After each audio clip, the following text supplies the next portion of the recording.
Hey everybody, it's Chainsaw, and welcome to my re-review of Megadeth 13. Yes, this is my re-review of this album. I did review this album in 2012 before I started this discography, and I felt like after going through this discography that I should give a second look at this album. So yeah, let's just do that. So this is the final album in the Megadeth discography, well, technically in this discography because I already have reviewed Super Collider when it came out.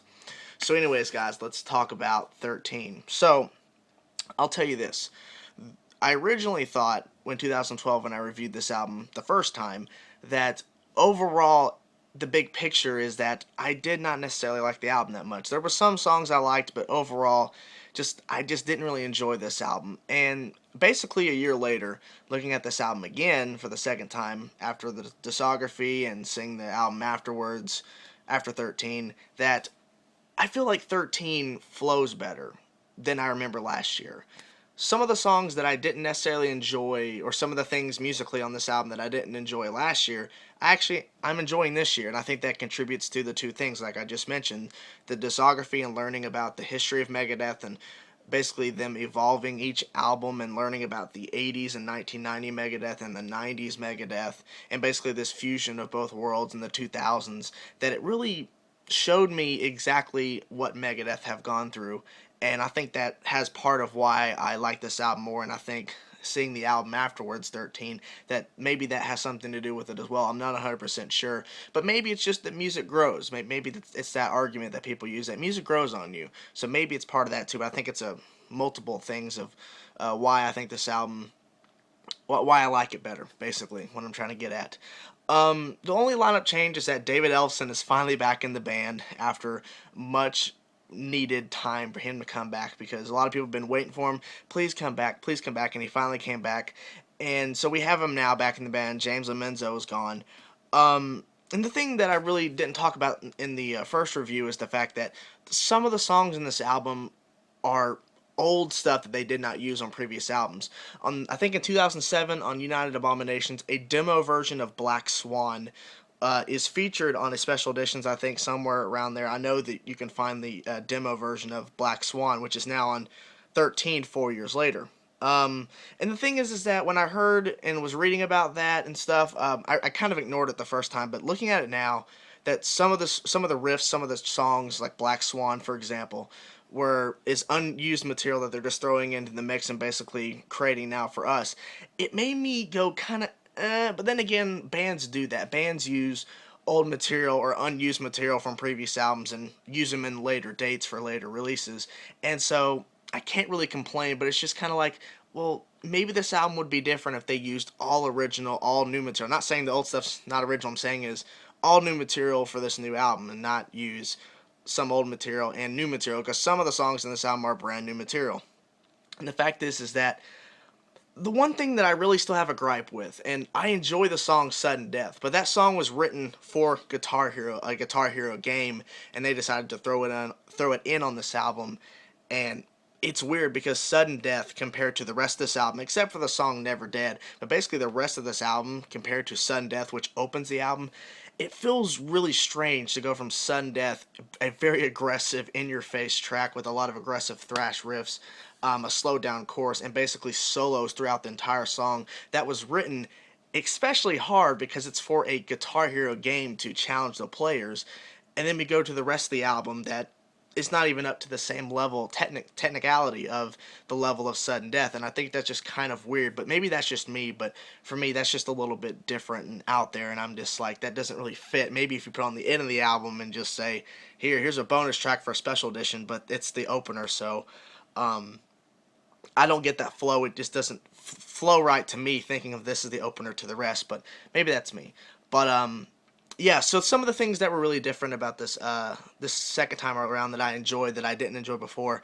Of course, I still enjoyed Sudden Death, Never Dead, and the song Millennium of the Blind, and the song 13, which is the 13 track, the closer of the album. Those are the four songs that I really enjoyed most, that I really talked about. This time around, of course, I like those 4 tracks I just mentioned.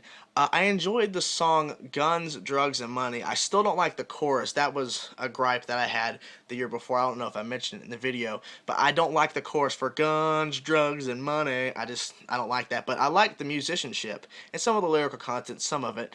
But it's just the chorus I don't like, but I enjoyed that song a little bit better this time around. The song Public Enemy Number One, I think I did mention it. I enjoyed it. I enjoyed it a lot more this time around. I was singing along, caught myself singing along with Dave Mustaine. The song We the People, I enjoyed that a little bit better on this album. The song Fast Lane, I think that's how you call it, Fast Lane. Yeah, I'm pretty sure. If I'm wrong, it's in the description. But yeah, that song I enjoyed a little bit more, but I don't know, just something a little bit different. Overall, what I'm trying to say is, before I get to the sound of the band, is that I enjoyed this album the second time around. There's just still, in my personal opinion, there's still some problems with this album, like musically and sometimes lyrically from Dave Mustaine, that I just felt like could have been improved, could have been better. But overall, I did enjoy this album a lot more the second time around through all these different things. So let's go to the sound of the band members and talk about their placement on this album. Dave Mustaine, always the final time. Here we go. Dave, and listen to a new album release. Dave Mustaine vocals. So Dave Mustaine's vocally, I enjoyed his vocal performance on this album. It kind of reminds me of In-Game United Abominations, but I enjoyed his voice. He does some high stuff. He does mainly some middle to low stuff on his voice. But I enjoy the sound of his voice on this album. Lyrically, I enjoyed most of the content that lyrically was on this album. There were some things that made me go, I didn't like that last year, and I still don't like it this year. I mean, overall, I think 80% of this lyrical content on this album is pretty interesting, and I think was well written. But the other 20%, maybe 15%, depending on the ratio, there's just some stuff on this album, not full songs, but just some stuff I'm going, not so much. So let's talk about Chris Broderick and Dave Mustaine, rhythm guitar and lead guitar. The rhythm guitar is intense. I love the rhythm guitar tone. It's heavy and it's aggressive, and that's what I wanted from a rhythm guitar tone. Lead playing from Dave Mustaine and Chris Broderick. I felt like the solos are intense, and sometimes some of the solos are way more intense than the rest of the song. It feels like, when you get to an intense track like Never Dead, has some intense solos, but the whole song is intense and in your face, and the rhythm wise is up to the level of the solo wise. But some of the solos on this album felt like they were over technicalized, and the rest of the song that was building up towards it and after it isn't on the same level. And I guess that's kind of a gripe, but I mean, just saying, the solos are amazing. There's a lot of technical stuff from Dave Mustaine and Chris Broderick, but listening to some of the songs and how these solos are put on, I just don't necessarily catch it. But Chris Broderick and Dave Mustaine, solo wise, it's good. It's just some of those things, like I just mentioned, it didn't really fit right, but it is what it is. David Ellefson on bass. I'm glad he's back. His bass is turned up in some areas. There are some cool stuff that he does on bass. I wish there was more stuff that he could did on this album, because I've been, saying what could he did on System Has Failed, United Abominations, In Game, and now we have him on this album. I just, maybe was expecting a little bit more than what I got. But overall, I did enjoy his sound. I enjoyed what he did on this album, and I'm glad he's back in the band, because he's back being the right-hand man of Dave Mustaine. So Shawn Drover on drums. Some of the drumming on this album I enjoyed. It was unique. It was kind of stood out from the past releases. But overall, I think he did a pretty good job on this album. I'm not saying he did like a perfect performance, but I really do think that he did a really good job. The drum sound was pretty heavy and it's aggressive. And on some of the tracks that weren't necessarily aggressive, trying to pull back, he was keeping along and doing some interesting beats here and there. But overall, I enjoyed what Shawn was doing on drums. Some stuff could have been better, but it is what it is. So, like I said, one more time, pretty good drum performance. Overall, the sound of the band is really good. It's tight. It's what you'd expect from Megadeth. There's no loose ends anywhere. But overall, the final verdict on this album is that I did enjoy it the second time around more than I did the first time last year.